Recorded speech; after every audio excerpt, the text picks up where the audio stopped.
Welcome back to episode 159 of the Disorganized Wizards Club podcast. My name is Alex. I'm joined as always by Adam. Hello. And Cam. How's it going? And we're a group of Ottawa-based players that play just about anything and everything we can qualify for. We talk about decks, tournament stories, just about anything to help you and ourselves get better at Magic. Most definitely. Most definitely. We've had an exciting week, eh, boys? Yeah, the fact that you welcomed us back is actually pretty crazy. Pretty happy to be here. You know, I'm just happy to be here. Recording very late this week. It's just almost 1 o'clock on Friday, so this episode should be coming out pretty late on Saturday. A little later than we normally do, but... We had a wild ride. It was a bit of a week. Yeah, we took a road trip, and during that road trip, we went 60 to 0 faster than a Cybertruck goes 0 to 60. Yeah. To kick off the week on Sunday, while we were making our way to Toronto to see a punk show, we all almost died in a pretty brutal car crash. Yeah, it's pretty horrific. On the highway. 30-car pileup. Multiple people actually died in the car crash. And your boy's still kicking, though. Yeah, it's pretty tragic, yeah. Being sandwiched between a truck, a semi, 2 other cars. Yeah, emergency couldn't even believe it. We walked away from it. But yeah, so we're pretty lucky to still be still here. Kicking, yeah. Almost lost the entire podcast in one fell swoop. Yeah, but... Yeah, it was a weird experience for sure. Lots of smashed glass and confusion. Yeah. Yeah, it was a so this is coming out a bit late, you know? We had to do some follow-up doctor appointments and what have you. Yeah, luckily none of us got seriously injured or injured actually really at all. Minor tweak. Yeah. My back's killing me and my shoulder's kind of killing me. But I mean, like, that's pretty good. You know, I'll take it. Yeah, I still need to go to the doctor, but I'm dealing with bureaucrats to get a health card because I never got one when I moved. And Fair enough. Then socialized medicine. The lady like at the Service Ontario is like shaming me. She's like, "Well, why'd you wait a year to get it?" I'm like, "I don't know, lady. I didn't need it till now." Which I mean, she's right, but it's so terrible. The Vogons or whatever, isn't that what they're? Oh yeah, from Hitchhiker's Guide to the Galaxy. Yeah, They're like super bureaucrats. Yeah, that's what it is, right? Space bureaucrats. If you go to like a local government institution to get something done, you know, it's truly a harrowing experience. I wonder why that is, you know, like across the board. Do you think it's like, is it a sadistic thing? Like they take pleasure in? No, I don't think it's that. I think it's... They just really like the rules?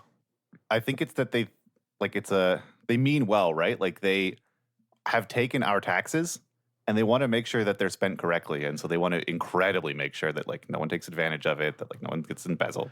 So they're like magic judges. They just have your best interest at heart. Right. But it gets lost in the rules that they put there in order to try and accomplish that. It's like catch-22. Yeah. So we were a bit late on the magic on the magic train this week, just because we were trying to catch up. It was also the end of the semester for Cam and I, which involves... Yeah, you have some final papers that came in that you have a bunch of marking to do. Yeah. And I have a bunch of extra shifts at the Math Help Center, so because it floods with students cramming for their finals around this time of year. Yeah. Yeah, and then I just also... I mean, I dug my own grave on this one, where I just have this dumb policy... You know about it with papers. Oh, right, you're a softie. Yeah, and I just get taken advantage of so hard, you know. And so I get student papers coming in at weird times, and then they bring all their, and they're always like, "Hey, can I?" Yeah, it's just I'm too nice to students, and then, yeah, but they love you for it. You're an award-winning professor. I know, but what do you know? Highly ranked on RateMyProf.com. Yeah, dude, no Chili's though. I don't know. I don't think I gotta check.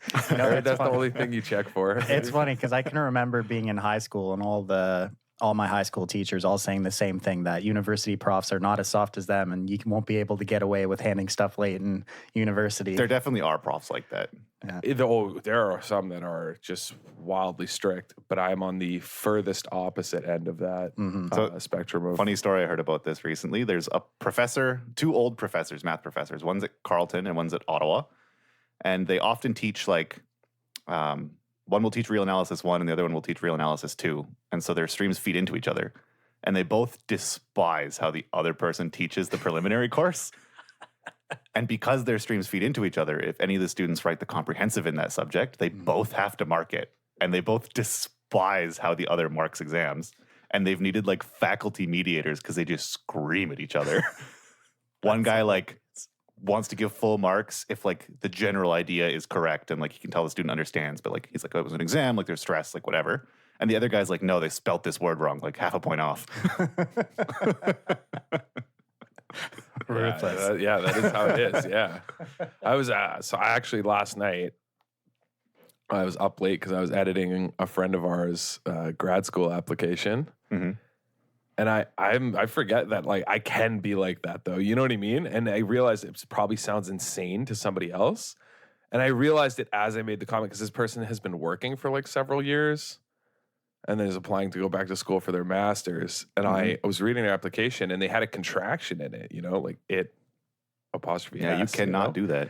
And I like I was like, if this was me and I saw this on your application, I would immediately throw it in the trash. Like immediately. I wouldn't even look at the rest of your answers or anything. You put a contraction on a grad school application, like this conversation's over, you know, like you're done. I'm just looking for reasons to throw applications out, right? There are a lot of applicants. You need something. Yeah. And that's just unacceptable. And then she was like, what the and I was like, yeah, I mean, you want to play a game, like, you know what I mean? Like this isn't nom, there are rules, you know, like, yeah, it gets like really strict, but I even forget that I'm like that, you know? Yeah, it's like that old joke, right? Like someone hiring like has a bunch of resumes and the first thing they do is throw half them away because they don't want to hire anyone who's unlucky. That's really good. Man, I would never get a job that way. Given I'm the most unlucky person ever. I don't know if we can necessarily say that. We lost that after title. this week. Yeah, we might have lost it. I'm at drawing cards. I'm at drawing cards I need on time in a variant situation. I was particularly thinking, okay, so I did a throwback draft, you know, of what's the set that was hilarious? Ravnica Allegiance? Yeah, because no Boros Hawk, so no Baneslayer Angel, but Ill-Gotten Inheritance, right? Yeah, Ravnica Allegiance was sweet. I really liked that format. And then I got in a huge argument with Phil because he's saying Ill-Gotten Inheritance isn't good. That guy doesn't know what's up. Well, it does say gain life on it, so it's not really his That's probably forte. why he's like, heal his cheat. Yeah. But I lost my first two matches with the deck, and I had 4 Ill-Gotten Inheritance, 4 Grasping Thrall, and 4 Oligarch. How did you manage that? How would you lose? I kept like 3 landers and like, I don't know, 2 and 3 drops, and then just like had 13 land in play, and my opponent had 5 and was just curved out, and then just slammed 5 drops with 5 lands in play until the game ended, you know? Like, and that happened. I was like, man, I really hate this game sometimes, you know? And I was about to lose like the 3rd game, and then I ended up 7-2ing or whatever the draft. You know what I mean? I ended up winning out. Once But the variance evened out. Yeah. But yeah, man, I forget sometimes like what it's like to get tilted. I don't know. I take my limited rank, you know, pretty seriously on Arena right now because it's pretty high, right? Yeah. And I'm like you know, I started just messaging Phil. I was like, this is such garbage. Like, you know, you link that one thing where people like random players have like posted their complaints to Arena. Oh, the Arena Shuffler. The Arena Shuffler bot where people like, it is not random. Like, you know what I mean? And just freaking out. Yeah, they'll post a picture of their like 7 land hand. They'll be like, mathematically impossible, please fix. Yeah. If any listeners don't know about this and you want a good laugh, head over to the MTG Arena forums where there's the bug reports and people. It's incredible. There's some really good bug reports, air quotes, about the shuffler being broken because they don't draw lands and mulligan a lot. Yeah. It's awesome. I drew 5 lands, 19 land deck fix. Yeah, it's amazing.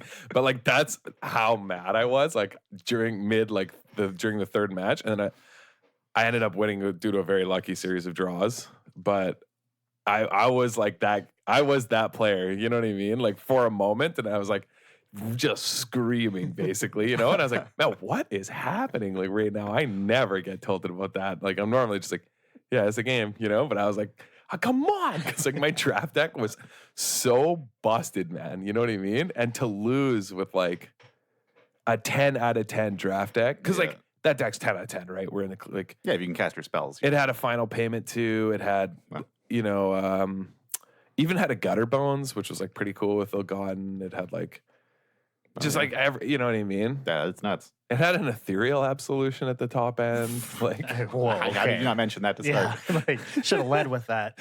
That card makes decks like 8 out of 10 dude, default. that's why I was rankled. There was a point where I scryed 2 to bottom to Undercity Scavenger. Mhm. And I had an Orzhov lock it even, so it was like okay to play all like these 4 and 5 drops. I thought, you know, and I played like 19 land because my deck was so good, right? Mhm. And I was like, I just need to curve out and cast my like Elgon Gains and my 4 Grasping Thralls. Like, how do I lose? And I drafted a bunch of 2 and like 2 drops around it, and even like a Resolute Watchdog and a Twilight Panther to not die early. Like the deck was incredible, right? Mhm. And I was just sitting there at one of the games I lost where I was like, I guess this is what I get for playing. Or sorry, not 19 land. I played 18 and Okay. lock it. Yeah, 19 was way too much. I was just sitting around, and my opponent, it was the one where he just was playing like red green. And once he got to 5, just played the 5 mana 5/5 with Riot or whatever. Rendhorn. Yeah, Yeah. over and over. He played like 3 or 4 of them in a row, and I was like, and I just had 16 land in play or whatever, and there's like 16 cards left in my deck. And then the next game, I also died in the same way, but I was so mad because I'd scryed to the bottom a few times, and my opponent's board was just all X1s. And I was like, okay, I got like a 1 in 14 chance. Find Okay, I got a 1 in the ethereal 13. absolution, yeah. Yeah, for like turns and turns. He also, it was like the mirror, and he got me. I went turn 1, Gutter Bones, turn 2, Oligarch, turn 3, Ministrant. Yeah, my deck was nuts, actually. I played the Ministrant, and he just cry the Carnariums me. He cry the Carnariums me, and then plays Gutter Bones Oligarch. And I'm like, really? Damn. That's in your deck, you know, like, really? And I proceed to just flood and die. I'm like, man, come on. Sounds like he outplayed you.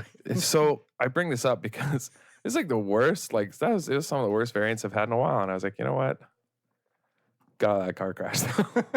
Yeah, Not bad. it had to balance out. Yeah, I had to balance out. I've had some pretty medium variants in my drafts recently. Played in the Wizards Tower Player of the Month tournament. They're a great local store here in Ottawa. Great sponsor of this podcast. Check them out, wizardtower.com, for all your Magic single needs. Yeah, I qualified for it, 4-0ing a couple Pioneer events near the beginning of the format, and like mono-bluing some people to 4-0 a draft. Took a Gilded Goose and then a Savvy Hunter. And then I think I should have taken Fierce Witch Stalkers a bit more highly than I did, but I took like Reef Souls. Yeah, that's tough. Yeah, it's a tough one. And then just no Witch Stalkers came around. So the real problem with my deck is that I assumed at some point in the 3 packs I would get like a Tempting Witch or a Bognaughty or like something to use my food on, and didn't really. And my like food payoff I ended up playing was 2 Giant Opportunities, Yeah, it's not which great. are medium, but like Yeah, is yeah. my only thing to do with it. You gotta do something with them. Yeah. Yeah, right. And like I had Malevolent Novels that I could like put the food into or whatever. Like I had a broom that I could use the Giant Opportunity food to sack and make more brooms. So it was like fine. Won the first round. Won game 1 of round 2 because my opponent went like Mountain, Plains, Mountain, and I made a 7/7 and they conceded. Because I went like Goose, make a food. Turn 2, make a food with Goose. Turn 3, like make a 7/7. Your turn. Yeah, it's pretty good. And then games 2 and 3, they drew blue mana. Their deck had 2 Improbable Alliance, 2 Mad Ratter, a like bunch of other card draw. Like it's just wild. I had no chance. Yeah, that deck's very good if you get all the pieces in draft. We never really did like a draft episode about this format. Yeah, no, we'll we, have to save. I mean, it's probably too late now. I mean, the season, you know what I mean? Yeah. Yeah, it's a bummer. We got to make sure we do it next time. I'll get enough games in. It's just the timing. And there was so much happening during this season. There was a bunch of This MCs. season There was like was a- 5 MCs this season, wasn't there? Why? Yeah, I don't know. This season's a roller coaster. They're all brand new formats, though. That's what was happening. We kept talking about standard bands every week. Yeah, I actually think that like the rate at which MCs are happening is not ideal. Yeah, I don't know what happened with their scheduling, but it all kind of seems very jammed together. It just Yeah. blended together, and I stopped caring. And I think a lot of people stopped caring. It was like a common joke of like, oh, there's an MC? Mm-hmm. Yeah. Well, I think part of it is that there's a history to pro tour, and there's this like gravitas to it, you know, where people care because it's this historic competition that has records of all these things. And now it's like, well, welcome to MC5. This guy's a Hall of Famer. Well, what's he Hall of Famer for? Well, he won Pro Tours. Well, what are Pro Tours? Oh, it's what MCs used to be. You know what I mean? Like, you have to Yeah. explain that now, and it's There also used to be a lot more weight behind them because people would look to them to like see the sort of outline of the meta or the skeleton of it. Yeah, they used to set the meta because they were earlier in the season, like closer to a set release. And now now they just follow it. Yeah, I kind of wish that they were like a week out of release. I feel like they'd be a lot more exciting. Yeah, for sure. exactly. They moved them, and I remember when they moved them, we kind of had said that too. That you know, Yeah, like the formats get solved so quickly too now with Arena that when they're so far out from release, just everything's really figured out, and we don't see as much innovation, I guess, or people taking many chances, I guess, with certain decks, trying out new things. You know, where we used to see that a lot more in older Pro Tours. Yeah, absolutely. I feel like you used to see such unique takes on things, you know? Remember when people were freaking out because someone brought, what was that Karn deck? Mono green Karn that some people showed up to a Pro Tour with? Oh, it was Ballista. blue-green Karn, right? Blue-green Karn, like Ballista, Glintness Crane, Gear Hulk. Oh, yeah, I remember. Yeah. And like, it wasn't good, but like it was neat. Like won some games, like some people tried it locally. Like it was just a cool thing to see come out of nowhere. Yeah, Paul said it was the worst deck he ever played at a... Was that Pro Tour Dominaria? Yeah, I think, yes. I think it was, right? Yeah, I think it was. It was... Because Karn had just come out. Dominaria Karn. Urza. Yeah, and people were losing their minds about it. People thought it was going to be like bannable because it was in every single deck because it was colorless. Like, to be fair, that's a rational, normal concern that if some colorless planeswalker that costs 4 starts appearing everywhere, that might be an issue, you know? But then it turns out that like 4 mana is not that bad for a planeswalker. You can like push, like Karn's pretty good. Yeah. Karn, I mean, it was totally fine. Like that Karn. Entirety of standard. Yeah, it was completely fine. It was like the perfect power level for like a planeswalker. It had a pretty unique... It had interesting play patterns. Yeah, it was quite interesting, actually. I thought Karn was a good... Yeah, and even though it was, 4 generic mana to cast, it didn't just slot into any strategy. There were certain deck building, costs and things you had to think about when putting that card in your deck to totally maximize it, right? And it wasn't like super versatile. Like it had 3 abilities, but it only really did 2 things. It could draw a card or it could make a dude. And you had to put work into having it be a relevant guy you made. Yeah. Yeah, those are good kind of planeswalkers, yeah. Yeah, but like segueing into this current Mythic Championship that's happening and talking about the like lack of innovation, in this metagame breakdown, there's like 20-ish% Jeskai Fires, 13% Jund Sacrifice, 10% Golgari Adventure, 10% Golgari Sacrifice, a couple new decks, and like Is It Flash, Cynic Flash we've sort of seen around, and the rest are all known. But like none of these are new, none of these are super innovative. These are all just sort of the decks that were left over when Oko got banned. Like there's nothing amazing here. The format was figured out. Yeah. Yeah. Well, I mean the increase in the flash decks are just a response to fires, right? Yeah. Because that you can't, win in that matchup. That's the whole reason. Like flash decks aren't beating anything else really. Like they kind of can, but yeah, I mean, we're looking at the 10 most popular strategies in the tournament right now, and there are other decks in the field as too, but I mean, we are so far into this format right now, and yeah, it has just changed with some bannings, but this is actually the most diverse MC field we've seen all season. Yeah. Like since Throne of Eldraine release. Like, actually, is this the most diverse field we've seen for a standard MC all year? I think it might be. It's been a while. yeah, it's close. But the most played deck was only 18%. Yeah. That's 17.9. Yeah. That's Like, actually, like the War of the Spark one, it was pretty much all Esper, right? The entire field, like over half the field was Esper. Am I remembering that Planeswalkers or correctly? hero or superhero. yeah. This is probably the most diverse. And I mean, I dunked on it for like not being innovative, just because that's sort of what we were talking about. But I'm actually super happy to see a breakdown this diverse with only like 20 to 15% showing up in the best or most popular decks, because it kind of hints that they achieved what they wanted with the bannings. Like maybe things will settle out. It's like a optimistic take on what Theros standard will be, right? There's like nothing super dominating. So as long as Theros is fine, like standard will be good through Theros. Yeah. So I pulled out a bunch of, we're not going to go through every deck, but I pulled out some of my favorites and cherry picked ones from specific archetypes for us to talk about that I think are interesting or good choices right now. To kick things off, we have Azorius Control from Ben Stark. This is a deck that had been putting up results, kind of one copy here and there into top 8s or top 16s for the MC qualifier weekend while Oko was still legal in standard. And the biggest change now that these decks are adopting since the Oko ban is we're playing Planar Cleansing now in our main deck in multiple copies, which I think is an unreal choice right now with how the format sits. With Golgari sacrifice decks and Jeskai Fires decks in, the top 2 spots in the metagame. Yeah, Planar Cleansing just cleans everything up. It gets the ovens, get the Trails of Crumbs, gets Fires and like Teferi if Jeskai has both of those out. Gets all the food. Yeah. Yeah, it literally just cleans up everything. This was a card that I was talking about in blue-white before, about being one of the most important cards in blue-white back when I was first talking about it like a month and a half before the Oko bans. The problem was during, and then I said the Planar Cleansing is insane against everything except for the Oko decks, which is what I wanted to play it against. Yeah. Because they had just too much counter magic in their mid-range deck, right? But Planar Cleansing now, like, you don't get countered that much. The decks that are the best decks can't counter you. They're Fires, which can't really. They're awkward. Like they still bring in counter magic, but it's awkward. I mean, if there's a Fires in play, it doesn't matter anymore. Which is when you want to be Planar Cleansing. So, and the cat decks don't have it. So, you know what I mean? Yep. But before, the reason I started playing blue-white back before it was like a popular deck was because I wanted to Planar Cleansing when I wanted to Elk Hunt, because I was like, well, this solves all the problems. Then I realized they just play Nis and kill you, and the lands stick around, and Planar Cleansing super awkward. But now there's less Nisses. Absolutely. So Planar Cleansing's in a really good spot if you can get there. Yeah. But this is a deck with 5.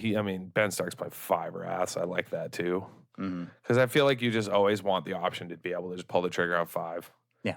So. Yeah, I like having the 4 Planar Cleansings across your entire 75 with the 1 in the sideboard, 3 in the main deck. There's an extra time wipe in the sideboard too? Yeah, this deck can play up to, 7 Wraths? Yeah. Just cleaning up. I think this specific deck building choice with Planar Cleansing was a very, very good choice for the metagame we're seeing this weekend. And this is why I put it up on our list, because I think, it has been floating around for a while and was doing well on Oko Standard. Planar Cleansing, like you alluded to, way back, is definitely the key card to make this deck perform well, I think. Yeah, you're never beating the flash decks, but you can steal it, but it's tough. It's not a good matchup unless you get to do it to them. Because sometimes they just draw too many shocks. You know what I mean? Oh, the blue-red version? Yeah, the flash decks, they just draw too many kind of non-starters, They don't get any. It's how we talked about keeping duresses, Yeah. They don't know, and you just get them game 1, and then post-board it's easy to get them. Yeah, if your game 1 involves a Teferi that you can protect with a Brazen Borrower, and you can ride that into a Wrath and go from there, the game's over. Yeah. It's just about your Teferis. Blue-white is a pretty good deck, actually. It's quite resilient. I played a lot of it. I still play it here and there when I get the time. So this I've been version, experimenting with different decks. Ben Stark's version here has Brazen Borrowers and Gadwick as win cons, and a Finale of Revelation as a pseudo win con just to bury your opponent. I've seen versions playing Finale of Glory to end step it with Teferi. Do you have an opinion on that, Adam? I see it in the sideboard mostly. Yeah, I don't think you see it main very often, right? I don't know. I saw it Arena main once, but that's Arena. I'm just wondering if you had tried it or if you had a preference. I never brought it in. I think as a crutch. I don't think you need it. Yeah, it seems a little cute. You have your Castle Ardenvales as well. That's how I win every. That's how you win every game. True. Your Brazen Borrowers all die and your Gadwicks all die. You just kill them with Castle. That's always what happens. You're just trading resources until they don't have any, and you pull ahead and hold up counter magic while you kill them with Castle Arvindale. That's just how every single game of mine goes. So, and that's why I think a lot of lists you see 2 Castle Arvindale, whereas I've always played 3. So, yeah. So, Azorius Control. There's 3 players playing it in the field this weekend. 2 MPLers, 1 challenger. Moving on. Next, I've picked a couple of Golgari Adventure decks. Golgari Adventures is the 3rd most played deck in the field, 11.9% in the meta. I chose 2 different versions of it because I really like both these builds compared to all of them. First off being Autumn Burchett's build of Adventures. They're playing Lucky Clover, Spin Swordmaster, Casualties of War, and just a full, So I'm glad you pulled this up. I didn't know that Autumn was playing this. Yeah. I have this exact deck built together and have just been smashing. And I was actually almost about to talk about it during the blue-white discussion about how, the only decks I've really been playing in Standard are blue-white and Knights. Yeah. but Lucky Clover Adventure Nights. I think it's actually busted. I'm like convinced it's wildly good. Like, because do you remember during Golos, we were like, we can actually beat this deck. Yeah. You know? Like, and we were saying on the podcast, like, no, like Smitten Swordmaster, they like you just fireball them out. You just fireball them. Like it's pretty easy. And then I've just been playing this deck, just absolutely smashing people. I felt like the best kept secret in Standard. Like I was just hammering people with it. I have been like in the games I've got to play this week, this is all I've played and just I just really haven't lost. I really, really like this deck right now. I like leaning towards Casualties of War on the main deck because, I mean, what isn't that card good against right now? Kind of fills the same role as Planar Cleansing. I mean, not as hard of a reset, but Planar Cleansing is good because there's a lot of random permanent types around. Casualties of War also good there. But I'm torn about it. I actually went down in copies just because, like, I found you just don't cast it in time against fires to where it matters. Like, I used to think it would be good against fires. I actually think it's a trap. That's interesting. Like, I think against fires, you just have to get all your pieces set up to, like, grind. And then, I don't know, like, if you miss land drops and you're just stuck with the casualties in hand, like you have 4 or 5 lands, you know, it just feels so bad. But also, like, if they just have a normal curve out of, like, or the normal, like, it's the high roll too, but, like, if they have just turn 4, you know, casualties is too slow. By the time you cast it, they've already played, like, a couple Cavaliers, like, they've drawn a billion cards, like, they're going to have other copies if they know what they're doing. Yeah, that makes sense. But I think the thing is that it can still steal games. So it's like, I just don't think it's nuts. Like, I think it's fine. But it's like a card that... Well, it's not just there for fires, right? Like the games versus... Well, that's where I'm going. Like, you can hit Oven and, like, everything else. But, like, even then, like, the creature you hit... Like, it only kills Oven, essentially. Well, like, nailing a castle, an oven, a trail, and then just like a goose or something, I think is very good in those matchups. And those games do go long, so you're gonna end up in board states where killing those permanents is gonna matter. Yeah. So the problem I found is like they just sack whatever you have. If they like don't have the trail out and it's just a witch's oven, you're just getting a witch's oven, you know? Because they just sack the creature you go to target if they have like any reasonable board. You know what I mean? I just, like, in my experience, like, I don't know. I used to be a lot higher on Casualties of War. It used to be, like, my favorite card. So the version you're playing is just a bit more low to the ground, a bit more all in on trying to aggro them I mean, out, I still have 2 Casualties main, just not 3. Just not 3. Okay, sure. So a little trim. I started with 4. Yeah.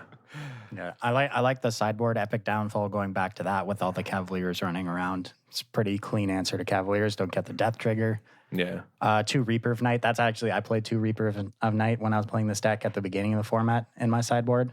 Super good to just double up with Lucky Clovers. Yeah. Just empty out your opponent's sire hand. Dude, I had that combo in my sealed deck, the one I probably shouldn't have been playing, but I had it for game 1 at GP Montreal. I had a Lucky Clover, and then you could play Lucky Clover on turn 2. On turn 3, if you make a colored mana with Rosethorn Acolyte's Adventure, you actually get 2 mana, and then you can double Reaper them on turn 3. Never pulled it off, though. That's a dream. But yeah, just like Reapering someone for a zillion because you have Clovers out, especially like these control decks. Clover's so busted. The only problem with this deck is what you just don't draw the pieces and, you know? Yeah. But otherwise, like, because the deck's kind of inconsistent, but that's probably a good thing. Like, when it had, like, Once Upon a Time, it's too much, you know? Yeah, if you draw a hand that's like lands, Order of Midnight, Smitten Swordmaster, and that's it. And like Casualties of War, you're like playing a draft deck. Ooh, you know, like your hand's like 3 lands, Order of Midnight, Casualties, Smitten. You're like, Yeah, you're gonna have some rough openers for sure. Yeah, but I really like Beanstalk Giant with Lucky Clover. I mean, that's a big part of the Teamer deck, right? Mm-hmm. The Teamer Adventures deck. Oh, I've got that on my list. We'll get there. Yeah. What's this other Golgari adventure you had? So the next list I cherry picked was Chris Kavartek's Golgari Adventure deck because this guy's just been a master of these arena tournaments. And is this that guy? Yeah. Rotting Regisaur, great henge. I see what's going on. Yeah. Hey. So this guy's playing the deck that you were talking about brewing a couple weeks ago. This is pretty close to what I was working on, but it has the adventure package that I didn't have. Yeah, you have the cat package instead. Lovestruck Beast, Rotting Regisaur, Questing Beast, 4 Vivian Arcbow Rangers, 3 Great Henge. This deck's awesome. Yeah. The Vivians are very good in this deck. Like generally, if you play a Rotting Regisaur, everyone knows that you're trying to Great Henge them. So like it all dies. All your big stuff can get killed. Like they prioritize removing it. But Vivian, oftentimes when I was playing these types of lists, you just like put counters on a Paradise Druid, and then that makes your henge cheap enough. Yeah. Oh yeah. Absolutely. And giving trample to your Rotting Regisaurs if they do live, like Vivian's just nuts in this list. Yeah. Oh yeah. Vivian is just an unbelievable card. Ooh, I did get to kill someone by ultimating Vivian to go and get. I had an Andres Forerunners in my sideboard. Just slam it and kill my opponent. Jesus. Yeah. So I like looking at these two Golgari adventure decks. We have two pretty different plans. Like this deck specifically is just trying to kill your opponent before they can get anything reasonably set up, while the other one can grind out and just cheese someone out with multiplying a Spin Sword Master trigger. So we have kind of two different approaches. I think I like this one a bit better. I think you're a little more consistent and you have more game against the rest of the field. But I do like combining the adventure package with, the Rotting Regisaur, Great Henge package here. Just trying to get people dead. Yeah, your Edgewall Innkeeper can offset the card cost of like having Rotting Regisaurs out. So, yeah, interesting list. Yeah, I really like the commitment there to 4 Vivian though. That card is something so else. good. So if you also just have to play the adventure package, or you have to play Mana Dorks. Like that's the choice you make, but you can't go like Smitten Swordmaster version when you're playing Vivian, right? You have to be more green based. Yeah. So like super green. my only concern with this build is like the mana is a little worse, but like it's tougher than like the Knights version that Autumn's playing. Mm-hmm. Like it's harder to cast spells. I really would have liked some fun ofs in the sideboard to go get with Vivian because like it's not unreasonable to that card ultimates. It takes up to 5 immediately, right? Yeah. Well, I mean, you've got Ceratops, Brontodon, and Crawl Harpooner. Yeah, but those aren't fun. I said fun ofs. Yeah, like you got to have a Crawl Forager, right? Right, You're- or- you have 29 creatures, Or like an Azoni. Like if a game goes late and you just Azoni your opponent, but like you got to have the Foragers. yeah, it's a lot of life. Yeah, Forager. Come on, Well, get these duresses. these next two lists I feel like might be your favorite, Adam. Starting off with Ken Yukahiro's 5-color Fires deck. Well, it's Ken Yukihiro, so I mean Niv that- Mizzet Reborn. Yeah. So I've played against this and then immediately put it together actually this week. In fact, it was last night when I was taking a break from grading. So I didn't know for sure what was fully in their list, and it wasn't the same as this, but I played what's it called? Utopia Sprawl. Okay. Yeah. Oh man, do I have a brew to share? Okay, well, let's talk about this and we'll get to my brew. But yeah, my brew is crazier than Ken Yukihiro's, but All right. because I like didn't know for sure what was in this, Mm-hmm. and so I played something different, which was like super bizarre. But yeah, But yeah, we've got 4 Niv Mizzet Reborn. You got to go for it if you're playing this Yeah. card. Does it draw itself? It does. No. Oh, no, no, it doesn't. exactly. Yeah. no, Yeah, they have to exactly be 2. the 2 guild colors. Yeah, Like they have to be okay. guild colors, but it gets everything else in the deck. It doesn't get fires though, notably. Yeah, but we've got Escape to the Wilds, 4 Casualties of War, maxing out there. Yeah, Paradise Druid, a Kenrith. Like this deck's There's not really a crazy amount of varied mana costs in the main deck to be able to get with a Niv Mizzet, so most of the time you're probably just drawing 2 cards, but I mean, the cards you're trying to find are Casualties of War, which are, I mean, pretty damn good. Finding Casualties of War, Hydroid Krasis. I mean, so Ken Yukihiro is actually genius because one of the things we've said in the Discord even too is that Standard's in a kind of weird place because mono red isn't good, right? Mm-hmm. How many mono red decks are registered? 0. Yeah. Look, this deck can never beat mono red in a bajillion years. Like, look at this deck. This is a deck you only register where you're like, literally no one's gonna register aggro. Yeah. You know what I mean? And look, no one registered Yeah, aggro. 0. Like there are like no smart decks. There is 1 Smork deck in the field. There's 1 green-red adventure deck. With like Embercleave. It's the only main deck Embercleave deck in the entire field. That's what I mean. Yeah. So like, I don't know. I'm curious how this plays out because like you're not casting Niv Mizzet if you're worried about getting smorked, Yeah. But if you're like, well, the meta is like pretty safe for me to goof around. I don't know. Could be interesting. I don't think this deck's good, but it's sick. Yeah, I mean, and there's another master Shota Yasoko, who also is playing 5-color fires. With very, Golos? very different though. This deck, Whoa, okay, This this deck- one's way crazy. it honestly just looks like the Golos Fires deck when we had Field of the Dead, just minus Field of the Dead. It's literally what this deck looks like. Yeah, it is. It's the same thing. Yeah. This is just Golos Fires without field. Yeah, Yeah, we've got Golos, Kenrith, it plays like all the same cards. Agents, 4 Beanstalk. Casualties of War. That's the new the new iteration there. But yeah, this deck is wild too. Yeah, it turns out Golos still cast things for free. Hmm. Yeah. Huh. How does Golos and Fires work again? You could still only cast 2 things. Yeah. That's right. That's right. That's But- right. Because sometimes that annoyed me during the original Golos Fires build. Yeah. But then your Golos is still drawing cards, so. Yeah. Yeah, this deck is sweet though. I'm super curious how this does. I can't wait to watch these. Yeah. It's on right now, right? Yeah. Yeah, it's going on right now. But 'Cause yeah, they I start this- wanted to but- put these 2 up because I thought you guys would. That's sweet, yeah. Okay, so I got a brew for you. So I played against similar versions on Arena, like because I'll play while I'm grading. Like sometimes, like I'll just have it in the background, and like my opponents probably rage. But I mean, until they change the clock timer, since everyone else is slow, I'm gonna be slow too. But anyway, it drives me nuts. I was like complaining the other day in chat. I would always like hover over my clock and hover over my opponents and just be like angry, shaking my mouse because I'd have like 26 minutes left. They'd have like 11. I'm like, come on, like. Yeah, I get rankled. But anyway, okay, so I got a brew for you. So what about this, right? Everything you see here, but we also play Dance of the Mets with Niv Mizzet. Uh-huh. Okay, but we have Utopia Sprawls, Okay. the enchantment that you put on a land that taps for any color. Mm-hmm. Because then we can use it multiple times instead of sacking. But then we also play Doom Foretold with our Niv Mizzet, because Niv Mizzet finds our Doom Foretold and our Dance from the Mans. Ooh. Oh, yeah. Oh, I have a brew for you.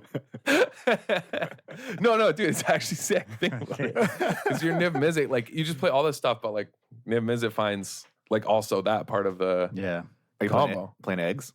Yeah, you play a Golden Egg, but not the other one. Yeah, that helps you cast Niv Mizzet. Yeah, exactly. That's nuts. Yeah, you can just cast on 5, like, every single time. You still play Growth Spiral, Utopia Sprawl.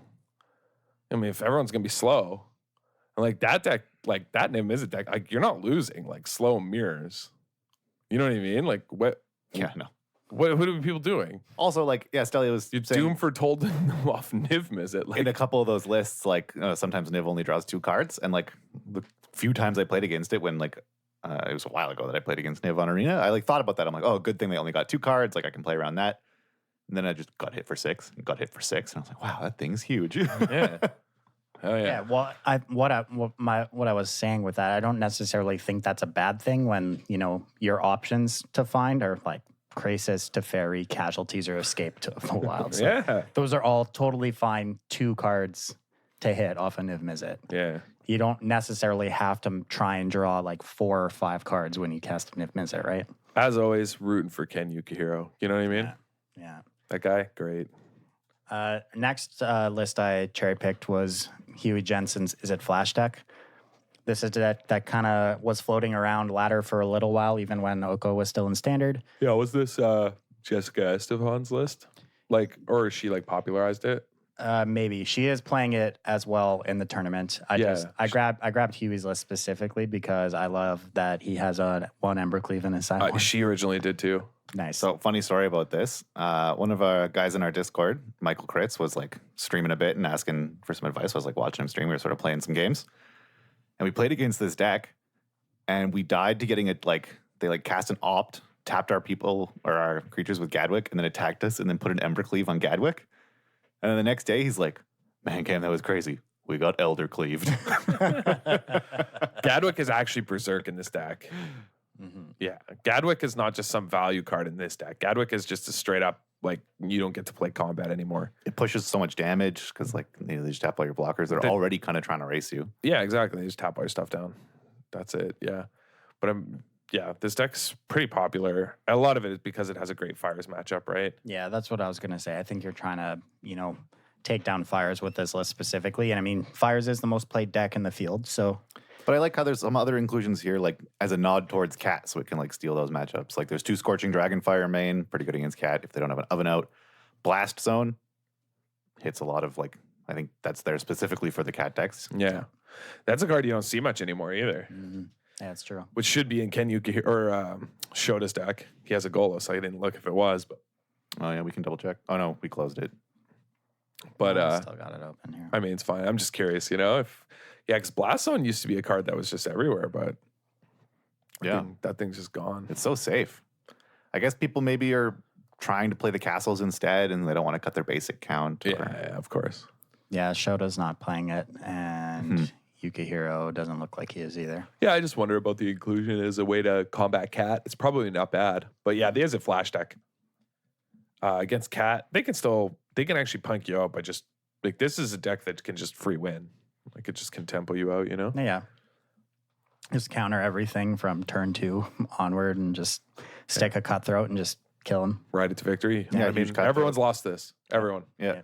Even like Brazen Borrower beats, like Cat can't really deal with flyers so long as you don't let them ping it with Mayhem Devil. If you like control their devils, then Brazen Borrower's just going to get in. And by everyone's lost this, I mean like you've gotten stomped. You know what I mean? Yeah. Like when I say everyone's lost this, like you've lost every deck probably, but when you lose to this deck, you know it. Like it was like when you lost to Mono Blue. Yeah. You're like You don't forget There's those zero ones. chance you ever had of coming back in the yeah. You're like, how many cards do they have in hand? 5? How many do I have? 2? Huh. Have I resolved the spell game? No. They play Okay. like a 6 land, hit you for 6 with a Jin, play another Jin, pass. You're like, Yeah, exactly. Like everyone's lost this deck. That's just how it goes sometimes. Yeah. So next up, I put one Golgari sacrifice deck. Notably, I chose this one because it's by Stan Sivska and also because he's playing Bolus's Citadel. Yeah, it's pretty sweet actually. That's really sick. I was trying to brew Bola Citadel a while, just looking for things that like gained life on ETB that were like even or, close. Like Elite Guard Mage is close. Like you only lose 1 life to cast it and you get a card, but couldn't quite figure out where to fit it. I guess as a one of here where you can like dump some food into it to keep going. Makes sense. Yeah, I actually think it fits into this strategy really well. Not sure how often you'll actually be able to pop off with it when, the majority of the field are trying to max out on casualties of war in their deck, but, it still seems really good. I like you have one in the main, one in the sideboard. Deck looks pretty clean to me. I mean, you have a more consistent mana base when you're playing the Golgari sacrifice deck as opposed to the Jund sacrifice deck. You still grind incredibly well. I mean, Yeah. I mean, I feel like so much of the power of the sack decks is in Mayhem Devil and its ability to control the board and control the mirror and control. I just mentioned that blue-red, it's kind of one of the things they struggle with. That I don't know if I'd be willing to sacrifice it, but yeah, if you want the mana base options. so next I put 2 different Jund builds. I chose these ones specifically. I think I like this one we're looking at right now is Li Shichan's list. I think I like his the most out of the 2, just across his main deck and his sideboard.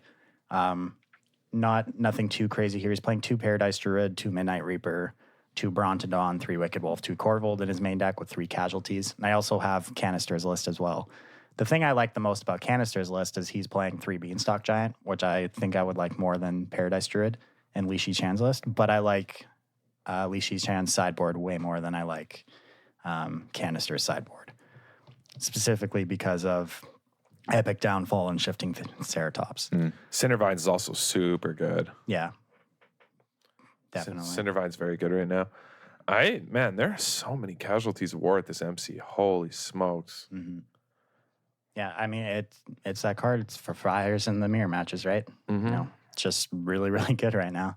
Yeah, it's one of those ones that like, even if you have a game sort of like as you were complaining about Adam, or not complaining, but as you mentioned, like sometimes it's kind of medium and not really worth 6 mana or get stuck in your hand. You forget those instances as soon as the next time you get someone for like 4 permanent types, you just forget everything that ever went wrong with the card. Well, and I was also speaking specifically in the Knights deck, like in the Knight Adventure, like Smitten Swordmaster, Lucky Clover, because you just like, I'm not convinced in that deck you care about interacting. Like, I think it goes back to like the conversation we had about like choosing who has to stop who. And I just think the way the games play out, like they have to stop you. Like if you just assemble Knights plus Lucky Clover, like that's it. You know, like no deck stops. Like, what, you have 5 knights in play and 2 lucky clovers and you draw a Smitten Swordmaster? Yeah, they have to do something before you draw one, or they just get 15'd. Right. Yeah. So like, you know, like nobody beats that. So I think that's why I say just in that deck. Like I think Okay, in that Jund makes sense. Sacrifice, like, and these other decks, Casualties is like very good. But I think in the Knights deck, like you don't care about Cat. Like I just don't think you care. You care about Corvold because that guy's huge. Yeah. So Like- Jund Sacrifice is the second most played deck in the field at 13.4%. But notably, out of all the MPL players, it has the most on this deck out of every other archetype. Well, it's super good. Yeah. I It mean, edges out Jeskai Fires by 1 player, but I mean, it's still the most. Yeah, I mean, the deck's just so good. Mm-hmm. Like the way that Mayhem Devil lines up and everything. Like I feel like if you're playing a Cat deck and you're not playing the Jund version anymore, like I don't know what you're doing because the Mayhem Devil thing is just too good. I've tried other versions, like I tried a green-black version, whatever, and every time I just like, when I see someone playing Jund or I go back to Jund, just feels so much easier. Yeah, Mayhem Devil's just. It's like you said. I can't remember what card it was. You're like, yeah, but why bother? You just have Mayhem Devil. Like I can't remember what it was. It was Oh. when we were on the train back after the accident. Yeah. We were talking about Flame Sweep. Yeah, and you're Yeah. like, why do I need these in my sideboard? And obviously they're not here in these sideboards anymore. Yeah. And you're like, the card just doesn't do anything. And you Yeah. see people play it, and you're like, you have Mayhem Devil. Like nobody can, you know. I also like the inclusion of a few more Wicked Wolves than normal in LST's list. I think the card's very good in the mirror.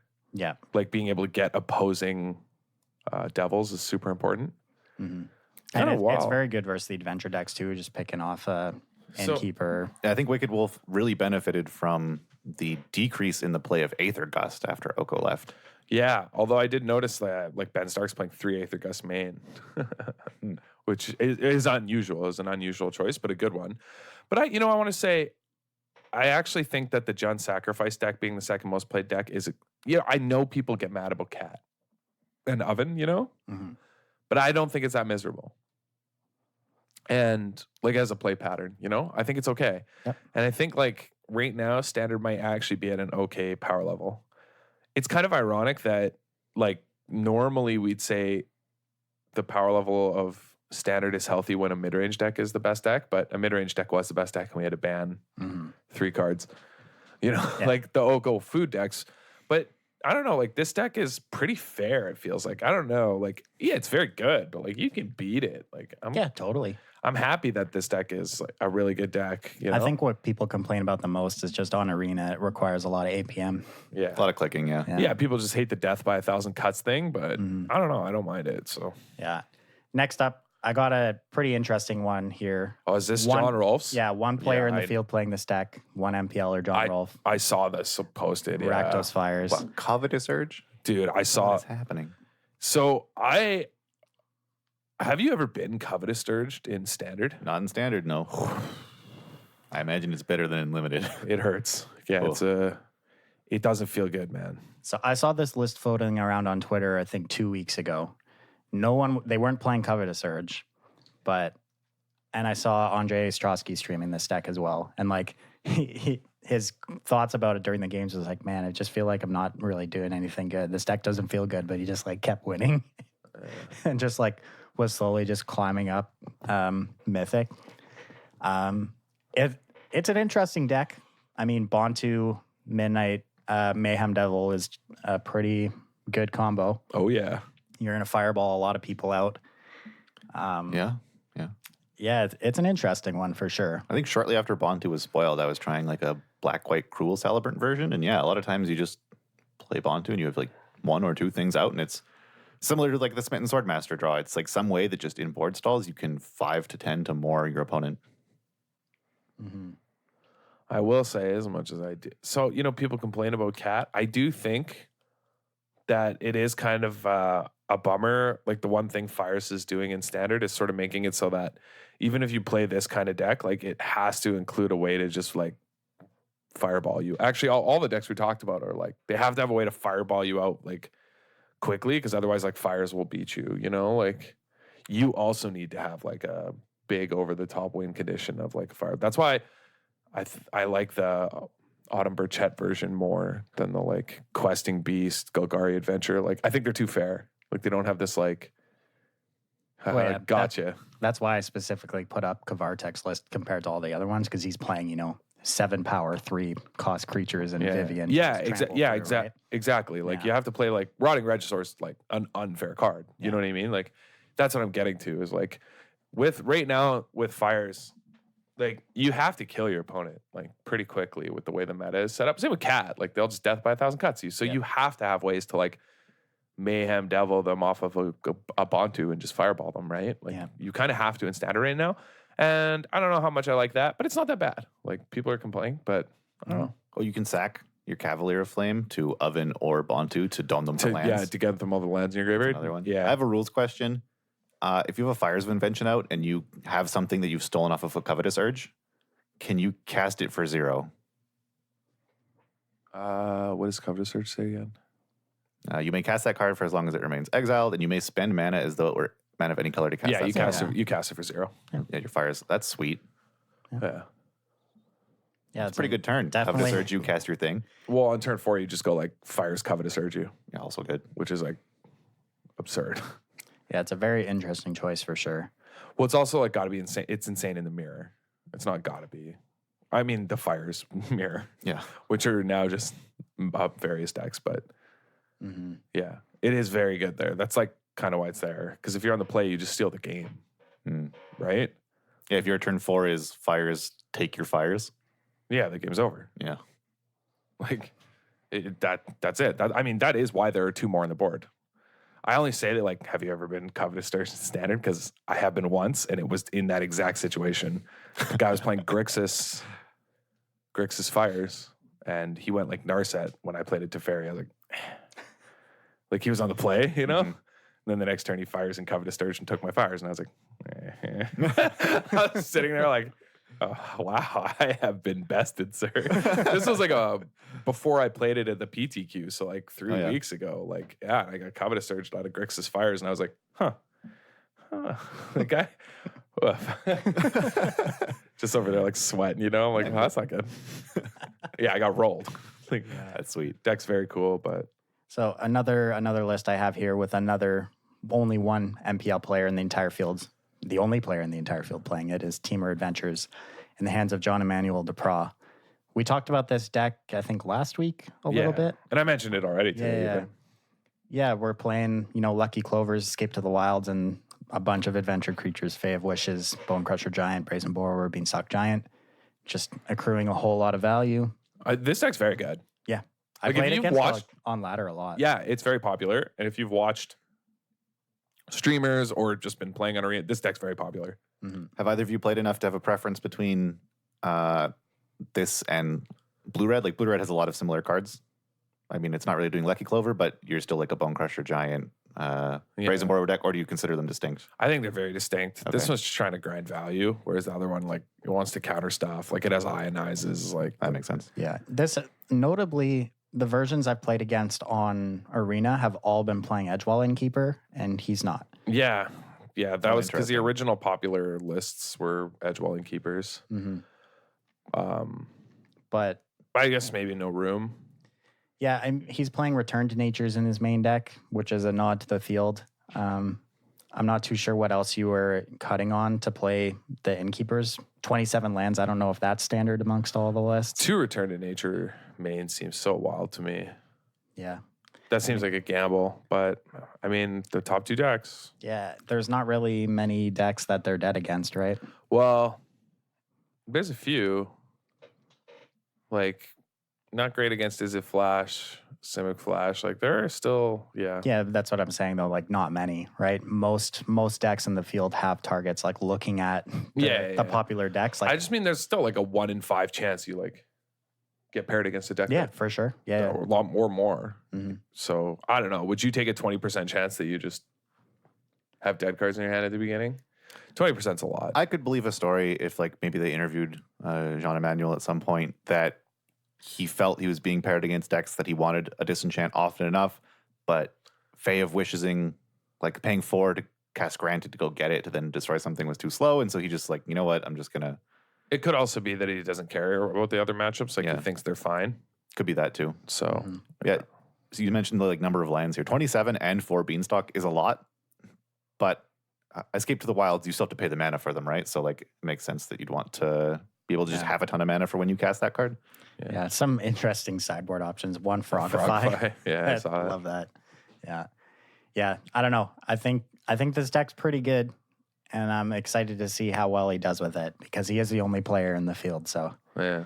we'll see. But Old Bard Narson. yeah, wrapping up, I have last deck on my list is Brad Nelson's Simic Flash deck.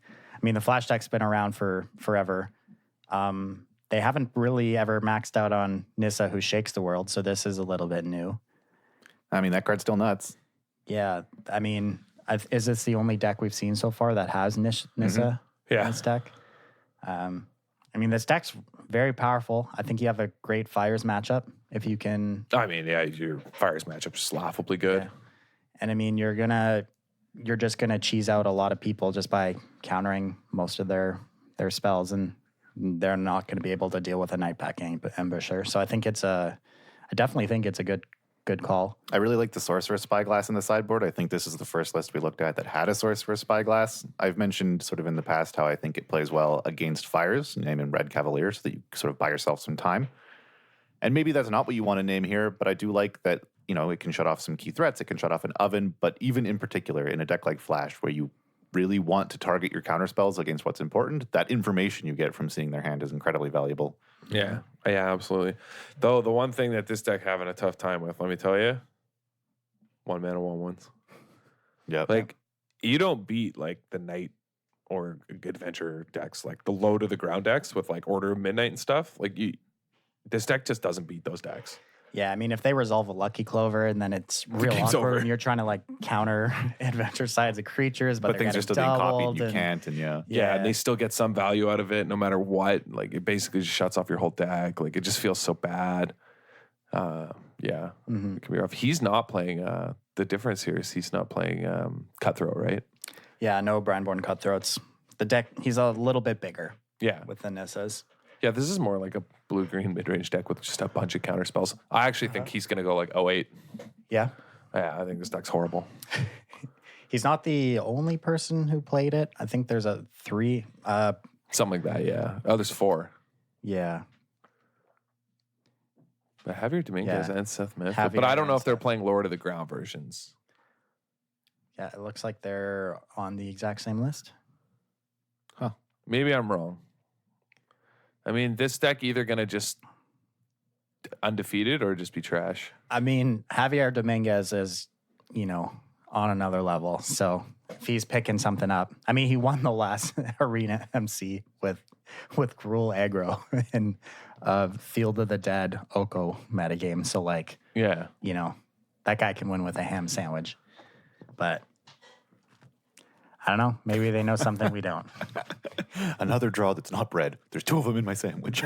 I mean, if you I guess you can just pound Fires all day though, so it makes your life pretty good. I'm just not convinced your Jund Sacrifice matchup is great. Yeah, I don't really know. Well, yeah, I mean, my experience is it is pretty bad. I never lose to Flash decks when I'm playing Cat or Sack decks ever.